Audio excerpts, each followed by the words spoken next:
Welcome. Welcome to Al Khaliq Academy e-learning program. आज हम पढ़ेंगे class 8 science chapter number 2 sensitivity in living organism. तो what is sensitivity और irritability is the power of respond to a stimulus, यानी कि आपके अंदर जो भी चेंजिंग के लिए इन्वायरमेंट की चेंजिंग हो या इंटरनल एक्सटर्नल चेंजिंग हो, उसके अंदर जो आपके अंदर पावर मौजूद है, इम्यूनिटी सिस्टम मौजूद है जो उस तब्दीली को बर्दाश्त कर सके, तो वो पावर आपकी क्या कहलाती है? सेंसिटिविटी कहलाती है। Stimulus can be define as, अब स्टिमुलस क्या होता है? Stimulus can be define as any change in the external internal environment conditions, यानी कि स्टिमुलस जो भी एक इंटरनल और एक्सटर्नल कंडीशन है इन्वायरमेंट की, जो आपकी बॉडी में जाके बॉडी एक्सटर्नली तौर पर या इंटरनली तौर पर इफेक्ट करता है, उस इन्वायरमेंटल कंडीशन को हम क्या कहते हैं? स्टिमुलस कहते हैं। Response is term used for the change in activity of an organism. Stimulus की वजह से, इन्वायरमेंट कंडीशंस की वजह से जो आपकी बॉडी जो है वो रेस्पॉन्स कर रहा होता है, जो चेंजिंग होती है आपकी एक्टिविटी में किसी भी ऑर्गेनिज्म में, उसको हम रेस्पॉन्स कहते हैं। The external stimulus that bring about response in organism are light. External stimulus क्या है आपके? इसमें लाइट है, टेम्परेचर है, ग्रेविटी है, टच है, वाटर है, केमिकल सब्सटेंस है, ये सारी चीज़ें इन्वायरमेंट में मौजूद है, आपके आसपास मौजूद हैं। इसको हम क्या कहते हैं? स्टिमुलस कहते हैं। और इसके इफेक्ट को हम क्या कहते हैं? स्टिमुलस की वजह से जो आपकी बॉडी में जो चेंजिंग होती है उसको हम रेस्पॉन्स कहते हैं। ये रेस्पॉन्स जो है जनरली ऑर्गेनिज्म में किसके थ्रू शो होता है? मूवमेंट के थ्रू शो होता है। इसलिए हम मूवमेंट पढ़ेंगे प्लांट में कि कितनी तरह की मूवमेंट होती है। मूवमेंट बेसिकली आपके अंदर जो चेंजिंग हुई है, वो प्लांट हो, एनिमल हो, वो अपनी जो चेंजिंग है वो मूवमेंट के थ्रू जो है शो कर रहे होते हैं। मूवमेंट इन प्लांट, मूवमेंट कितने तरह के होते हैं प्लांट में? 3 तरह के मूवमेंट होते हैं, nastic movement, tactic movement, tropic movement. Nastic movement क्या होता है? Nastic movement are non directional movement made by a part of stationary plant is response to external stimulus, यानी कि बाहर की तरफ से आपको कोई भी चेंजिंग, कोई भी इफेक्ट आपको मिल रहा होता है, उसकी वजह से स्टेशनरी प्लांट है, कोई प्लांट है आपका, वो रिएक्ट करे, वो रेस्पॉन्स करे, तो ऐसी एक मूवमेंट को हम क्या कहते हैं? Nastic movement. फॉर एग्जाम्पल यहाँ आपके एक प्लांट आपको दिखाया गया है जिसका नाम जो है मैमूसा, यानी कि टच मी नॉट। आप लोगों ने देखा होगा टच मी नॉट। जैसे ही आप इसको टच करते हैं, यानी कि स्टिमुलस इनको मिल रहा होता है, इन्वायरमेंट कंडीशन, यानी कि आपने इनको टच किया, टच करने की वजह से ये जो प्लांट है रेस्पॉन्स करते हैं, इनके लीफ क्या होते हैं? बंद हो जाते हैं। तो ये मूवमेंट जो प्लांट ने शो की, इस मूवमेंट को हम क्या कहेंगे? Nastic movement. इसके अलावा एक और एग्जाम्पल से पिक्चर प्लांट। पिक्चर प्लांट ऐसा प्लांट है जिसमें जैसे ही इस प्लांट में आगे कोई भी इंसेक्ट बैठ रहा होता है तो इसकी लीड जो होती है वो बंद हो जाती है, वो इंसेक्ट को कैच कर लेते हैं, पकड़ लेते हैं, मतलब कि अपनी मूवमेंट शो करते हैं किसी भी एक्सटर्नल स्टिमुलस की वजह से। नेक्स्ट मूवमेंट क्या है? टैक्टिव मूवमेंट। टैक्टिव मूवमेंट क्या है? When a whole organism move from one place to another place response to external stimulus such as light, gravity, water and certain chemical is said to be exit active movement, यानी कि कोई भी organism में, कोई भी plant है, वो पूरी होल बॉडी जो है एक्सटर्नल स्टिमुलाई की वजह से, एक्सटर्नल स्टिमुलाई क्या है? जैसे कि लाइट है, ग्रेविटी है, वाटर है और कोई भी केमिकल्स है, वो एक्सटर्नल स्टिमुलाई कहलाएगी। एक्सटर्नल स्टिमुलाई की वजह से कोई भी बॉडी जो होल बॉडी जो एक जगह से दूसरी जगह मूव कर जाए, तो ऐसी मूवमेंट को हम क्या कहते हैं? टैक्टिक मूवमेंट कहते हैं। नेक्स्ट जो मूवमेंट है प्लांट में जो स्टिमुलाई की वजह से जो मूवमेंट शो करते हैं वो क्या है? Tropic movement. When a fix part of stationary plant move in response to a stimulus the reaction is described as a tropic movement. मतलब ये कि कोई प्लांट जो है फिक्स है, एक जगह से फिक्स है, इसमें कोई एक्सटर्नल स्टिमुलस जो है वो रिएक्ट कर रहा है। जैसे एग्जाम्पल लाइट है, लाइट जैसे ही इस प्लांट में पड़ रही है तो जो शूट है, जो इनका स्टेम वाला पार्ट है, वो क्या कर रहा है? लाइट की तरफ मूव करना शुरू कर रहा है, तो इसको हम क्या कहेंगे? इस मूवमेंट को हम क्या कहेंगे? फोटोट्रोपिज्म, यानी कि ये एक जगह से प्लांट फिक्स है, इस वक्त फिक्स प्लांट की बात हो रही है, अब वो एक्सटर्नल स्टिमुलाई की तरफ जो है वो रेस्पॉन्स कर रहा है। तो लाइट की तरफ अगर ऐसी मूवमेंट हो प्लांट की तो उसको हम कहेंगे फोटोट्रोपिज्म। और रूट जो है वो अपनी ग्रेविटी की वजह से कहाँ पर मूव शो करेगा? वो नीचे अर्थ की सॉइल की तरफ मूव करेगा, जमीन की तरफ मूव करेगा, तो ऐसी मूवमेंट को हम क्या कहेंगे? जियोट्रोपिज्म। अब ऑक्सिन और ट्रॉपिक मूवमेंट क्या है? ऑक्सिन क्या है? ऑक्सिन जो है बेसिकली एक प्लांट हार्मोन है। प्लांट हार्मोन को हम क्या कहते हैं? और भी प्लांट हार्मोन है, ऑक्सिन एक ऐसा प्लांट हार्मोन है जो केमिकल सब्सटेंस है या हार्मोन है जो रूट और शूट टिप्स को प्रोड्यूस करने में और इनकी ग्रोथ करने में हेल्प करता है। अब ये तो हमने पढ़ लिया प्लांट की मूवमेंट। अब एनिमल की मूवमेंट कैसे होती है? Animals on the whole are move active then plant, यानी कि प्लांट के मुकाबले में एनिमल्स जो है वो ज़्यादा एक्टिव होते हैं रेस्पॉन्स के मामले में, सेंसिटिविटी के मामले में। They have develop definite system too, इनके अंदर डेफिनेट सिस्टम होता है सेंसिटिविटी के लिए या मूवमेंट के लिए, और इनके जो and bring about response in the body, और बॉडी में क्या करते हैं? रेस्पॉन्स करते हैं। टैक्टिक मूवमेंट एनिमल, प्लांट में तो आपने टैक्टिक मूवमेंट आपने पढ़ लिया था, इनकी होल बॉडी मूव होती है, मगर एनिमल में भी कुछ एनिमल जैसे यूनिसेलुलर एनिमल्स है उनकी होल बॉडी जो है बिल्कुल सेम एज प्लांट की तरह एक जगह से दूसरी जगह जो है वो मूव कर जाती है। तो इस तरह से टैक्टिक मूवमेंट भी एनिमल में हो रहे होते हैं। एग्जाम्पल क्या है? एमीबा और प्रेमेशियम। सेंसिटिविटी इन मैमल्स या एनिमल्स आप कह लें, the organ and system which deal with the sensitivity are well develop in mammals. Mammals में या एनिमल में जो सेंसिटिविटी है वो बहुत ज़्यादा वेल डेवलप है as compare to plant. They are capable of receiving very detail information, यानी कि जो मैमल्स है या एनिमल्स है अपने आसपास के इन्वायरमेंट से बहुत डिटेल में या बहुत ज़्यादा जो है इंफॉर्मेशन ज़ाहिर है कलेक्ट कर रहे हैं। मगर ये जब इंफॉर्मेशन कलेक्ट कर लेते हैं तो the nervous system and the endocrine help to bring about the coordinate of the various activity. जो नर्वस सिस्टम होता है यानी आपके ब्रेन पार्ट होते हैं और एंडोक्राइन सिस्टम है, ये क्या करते हैं? इस इंफॉर्मेशन को यूज़ करते हुए एक पार्ट जो है दूसरे पार्ट को क्या करते हैं? कोऑर्डिनेट करने की कोशिश करते हैं।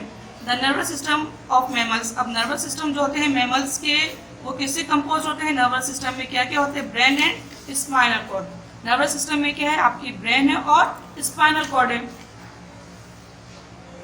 और नर्व शामिल होती है यानी रगें शामिल होती है। ये सारी मिलकर के आपके क्या बना रहे होते हैं? नर्वस सिस्टम बना रहे होते हैं।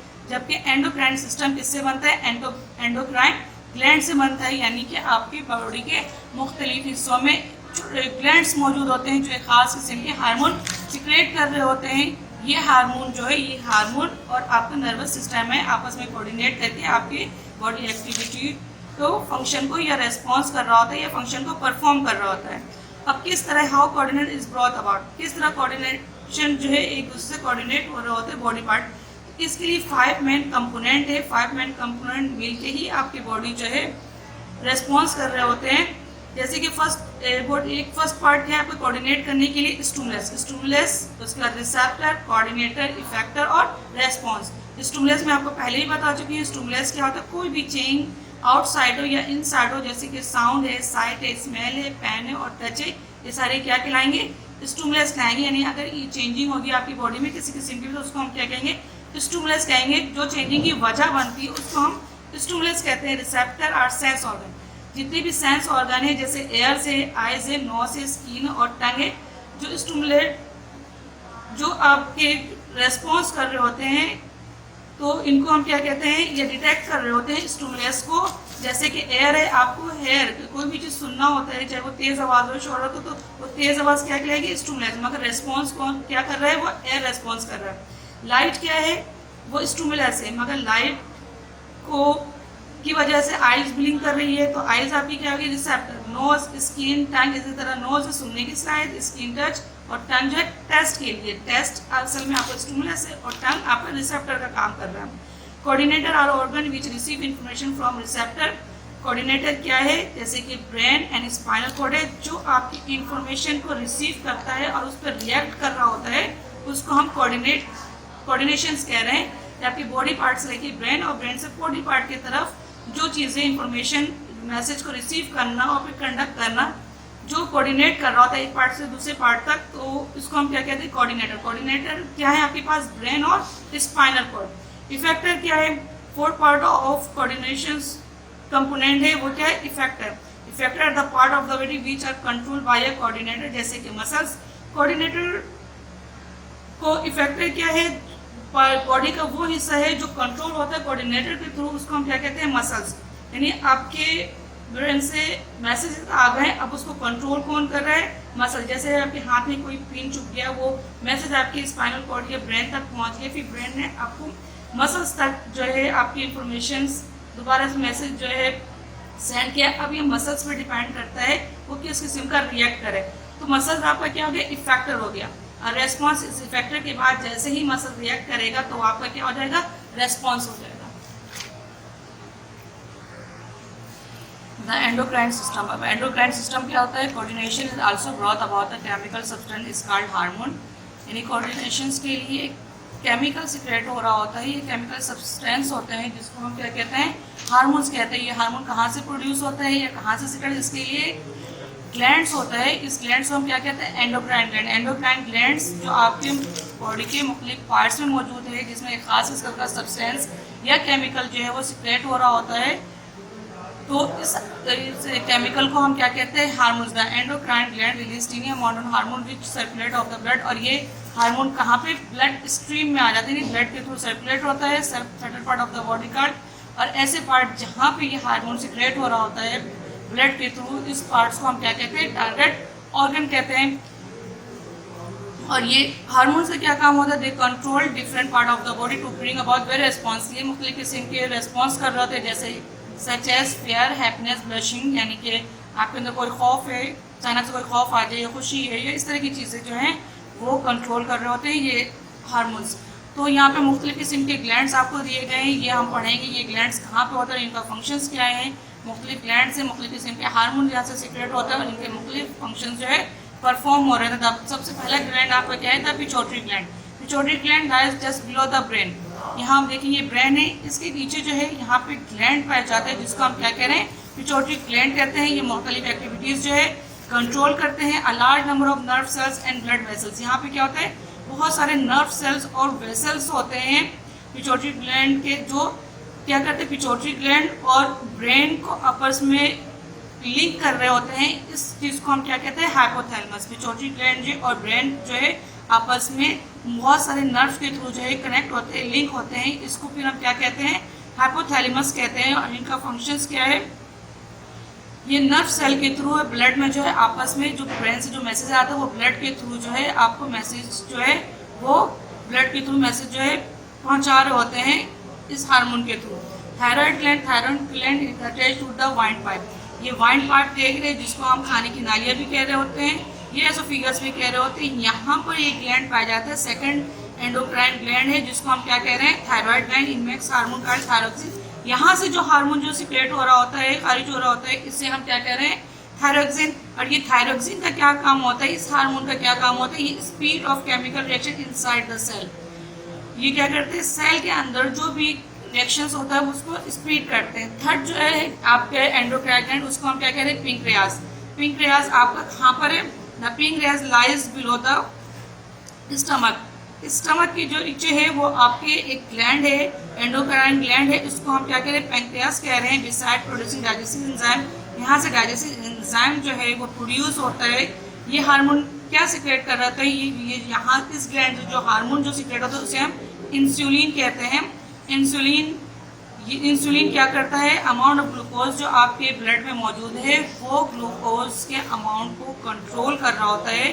कौन सा हार्मोन जो है आपके इंसुलिन, जो कहाँ से सिक्रेट होता है, पैंक्रियास से। एड्रिनल ग्लैंड कौन से सिस्टम में से, एंडोक्राइन सिस्टम का जो ग्लैंड है, फोर्थ ग्लैंड जो वो एड्रिनल ग्लैंड है। एड्रिनल ग्लैंड कहाँ पे पाया जाता है, the adrenal gland lies on the top of the kidney. ये आप देख रहे हैं टॉप ऑफ द किडनी जो ग्लैंड पाया जा रहा है, इससे आप क्या कहना है, एड्रिनल ग्लैंड्स कह रहे हैं। और यहाँ से कौन से हार्मोन सिक्रेट हो रहे होते हैं, एड्रिनालिन ग्लैंड जो है वो सिक्रेट हो रहे होते हैं।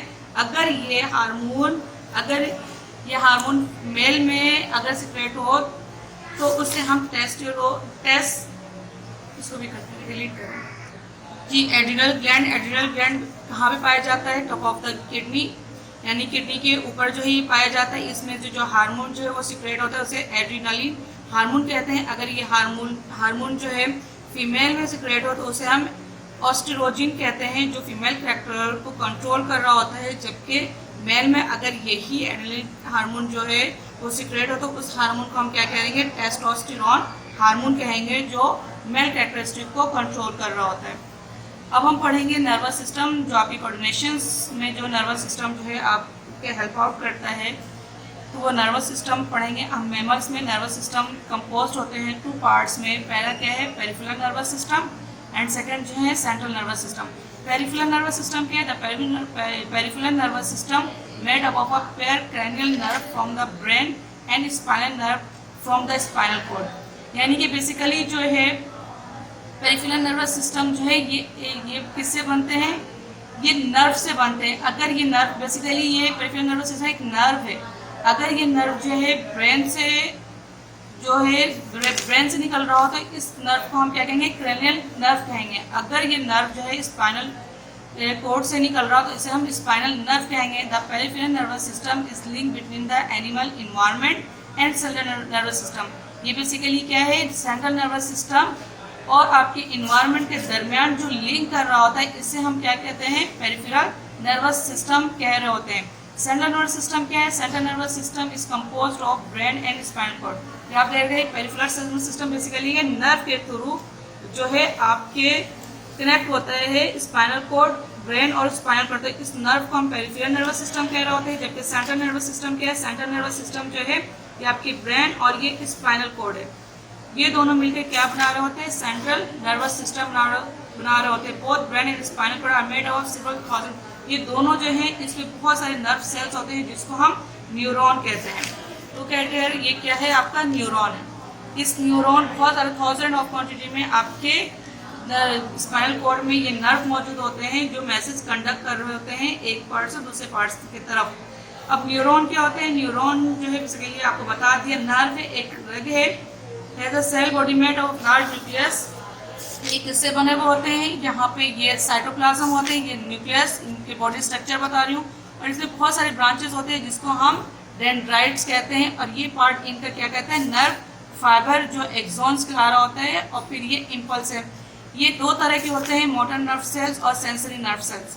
क्या होता है, जैसे ही आपके बॉडी पार्ट जो है कोई मैसेज रिसीव करता है वो आपके इस ब्रांचेस के थ्रू, इस मसल्स ब्रांचेस के थ्रू बॉडी से मैसेज जो है वो आपके नर्व सेल के थ्रू कहाँ पे पहुँचता है, आपके नर्व सेल से पहुँचता है या आपके कह लें डेंड्राइट से पहुँचता है। फिर यहाँ से होते हुए एक्सॉन के थ्रू दोबारा से आपके ब्रेन तक, मसल्स तक आपके दोबारा से पहुँचा होता है। अगेन आपको बता देती हूँ कि जैसे कि आप कोई भी मैसेज, आप मोटर नर्व सेल्स और सेंसरी नर्व सेल का फंक्शंस क्या है, सेंसरी नर्व सेल्स क्या करते हैं, आपके बॉडी से मैसेज जो है आपके ब्रेन तक पहुंचाते हैं।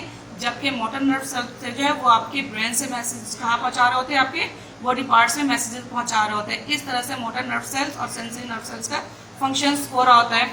ब्रेन का क्या काम होता है, ब्रेन जो है, अब हम पढ़ेंगे ब्रेन, क्योंकि सेंट्रल नर्वस सिस्टम में ब्रेन और स्पाइनल कॉर्ड। तो ब्रेन क्या है, the brain of mammal can be divided into 3 parts, cerebellum, medulla oblongata. तो सेरिबेलम क्या है, यहाँ आप देख रहे हैं ब्रेन में ये आपका पार्ट्स आपका क्या कहलाएगा, सेरिबेलम कहलाएगा, जो आपके 4 ब्रेन में मौजूद है। ये लार्ज पार्ट आपका क्या होता है, ब्रेन होता है।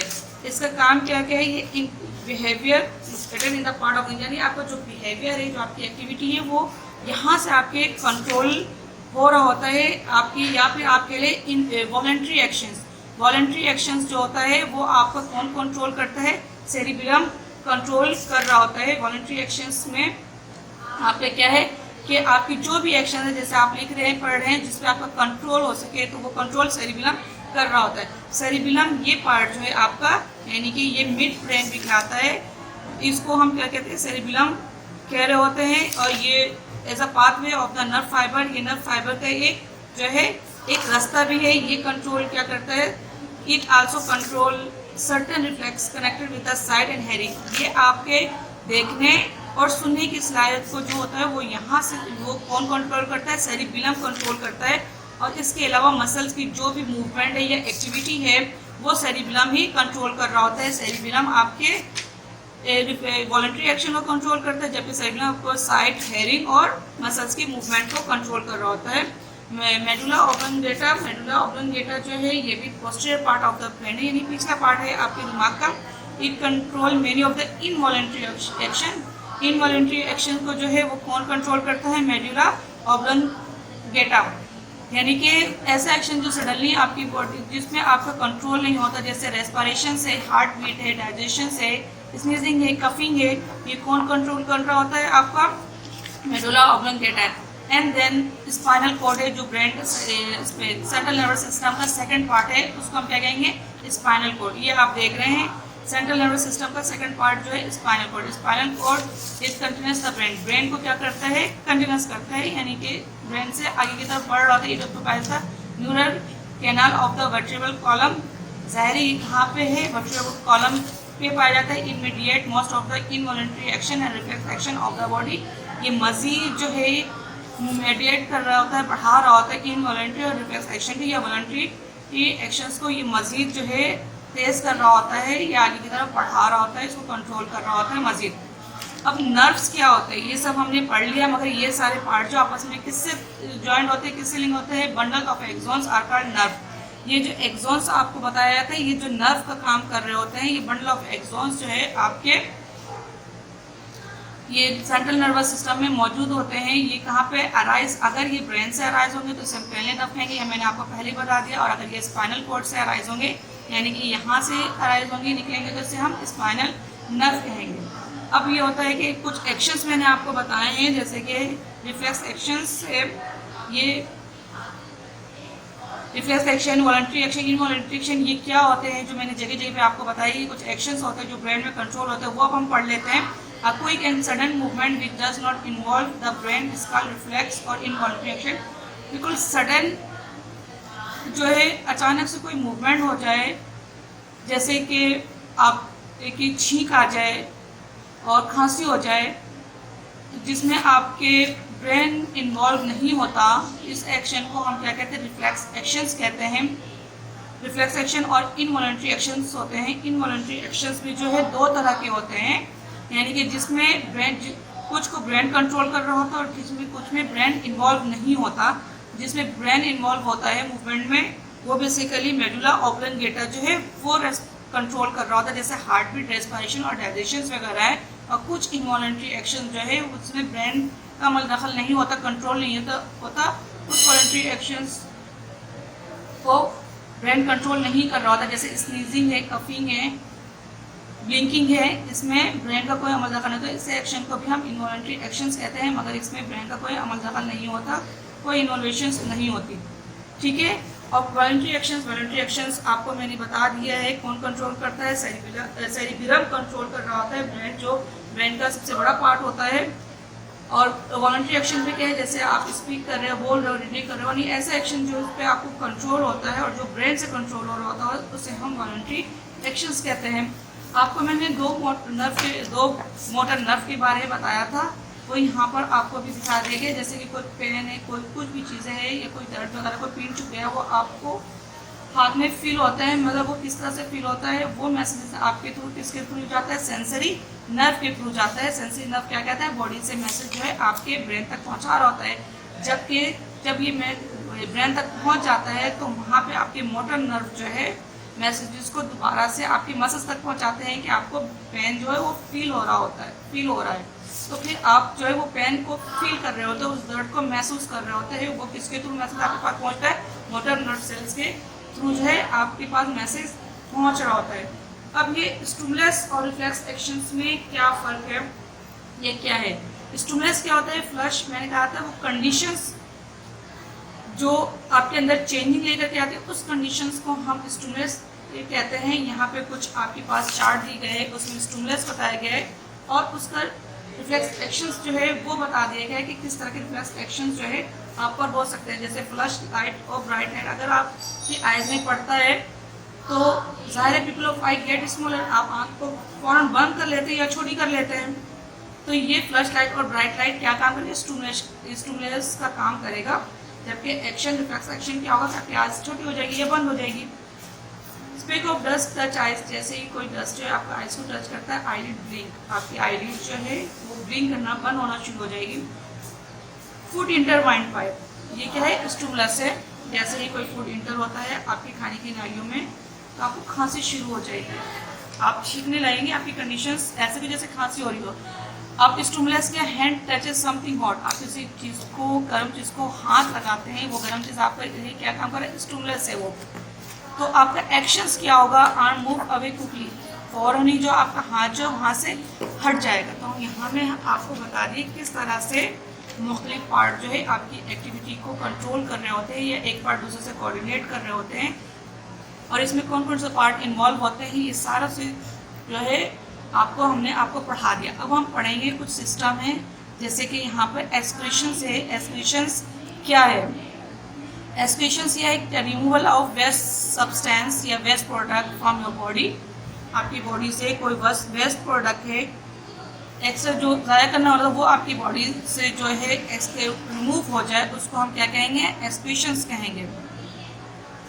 हमारी बॉडी में बहुत सारी लार्ज अमाउंट वाटर मौजूद है which come from food and liquid, जो फूड से और लिक्विड से आता है। That we eat and drink, जो हम खा रहे होते हैं या पी रहे होते हैं। We loss water from the body when we breathe out and we sweat and urinate. अब ये लॉस ऑफ वाटर यानी कि हमारे बॉडी में वाटर अगर मौजूद है तो उसका लॉस किस सूरत में हो रहा होता है? जब हम सांस ले रहे होते हैं, या हमें पसीना आ रहा होता है, या हम यूरिनेट कर रहे होते हैं, तो इस तरह से एक्सक्रीशंस हो रहा होता है। इसके अलावा जो है आपका वेस्ट प्रोडक्ट जो है आपकी बॉडी पार्ट से यूरेथ्रा के थ्रू या ब्लैडर के थ्रू या एनस के थ्रू पास आउट हो रहे होते हैं। इस तरह भी एक्सक्रीशन का प्रोसेस हो रहा होता है, यानी पसीने की सूरत में भी हो रहा होता है, ब्रीथिंग की सूरत में भी हो रहा होता है, फिजिक्स के थ्रू सूरत में भी हो रहा होता है एक्सक्रीशन। यानी मुख्य तरह से एक्सक्रीशन का प्रोसेस आपकी बॉडी में जो आपकी बॉडी को नीड नहीं है, वो आपके लिए वेस्ट प्रोडक्ट है बॉडी के लिए, उसको पास आउट हो जाना, वो रिमूव हो जाना आपकी बॉडी से एक्सक्रीशंस कहलाता है।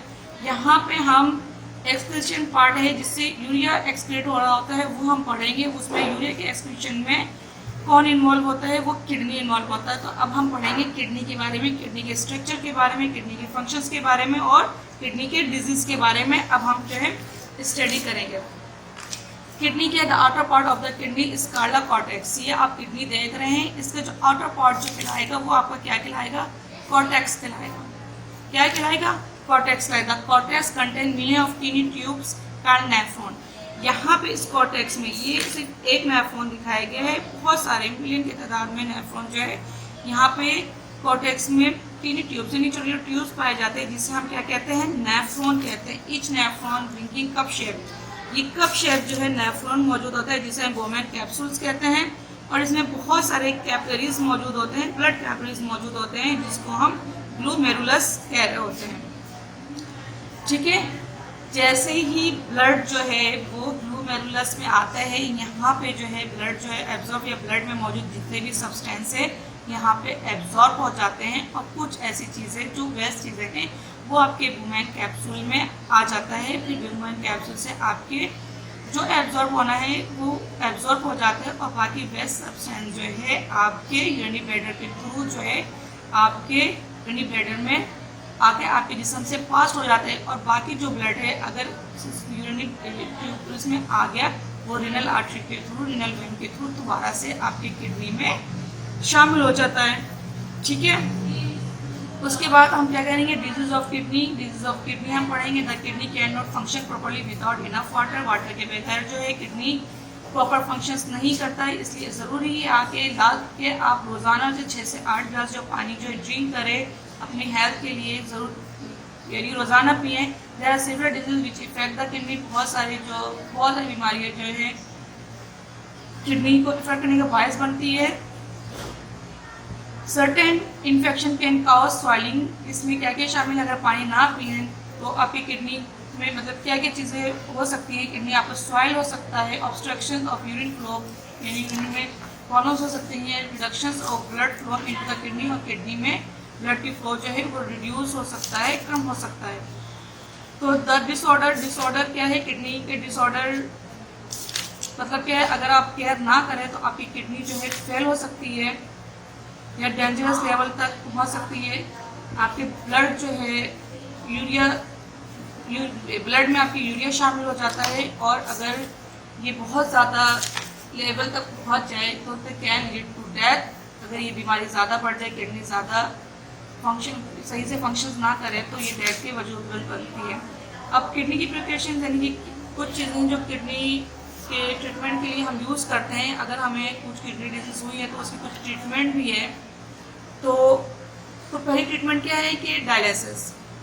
उसके लिए हम किडनी मशीन यूज़ करते हैं। Kidney machine receive blood through the tube connected to I. क्या होता है किडनी डायलिसिस में कि अगर आपका किडनी से फंक्शन ना करे तो फिर किडनी डायलिसिस ट्रीटमेंट है, किडनी डायलिसिस करना पड़ता है। आपकी आर्टरी से मशीन के थ्रू जो है आर्टरी में आपके जो एक ब्लड वेसल्स है वहाँ पर उस मशीन के थ्रू ट्यूब कनेक्ट किया जाता है, फिर inside the blood flow through dialysis tubing, ज़ाहिर इसमें ब्लड फ्लो हो रहा होता है which allows small molecule like urea and glucose. अब इसमें से ब्लड में से ज़ाहिर यूरिया जो है को निकाल दिया जाता है और जितने भी वेस्ट सब्सटेंस है वो ब्लड से निकाल दिए जाते हैं और फिर वो ब्लड जो है दूसरे वैन के थ्रू मशीन से वैन के थ्रू ट्यूब के थ्रू वैन से कनेक्ट किया जाता है, वो वैन में दोबारा से वापस डाल दिया जाता है। मतलब ये कि किडनी जो है बेसिकली आपको क्या एक्सक्रीशन का काम कर रही है, जो ब्लड में आपके वेस्ट प्रोडक्ट जो आपके किडनी फंक्शन ना होने की वजह से आपके ब्लड में शामिल हो गया है, वो किडनी डायलिसिस के थ्रू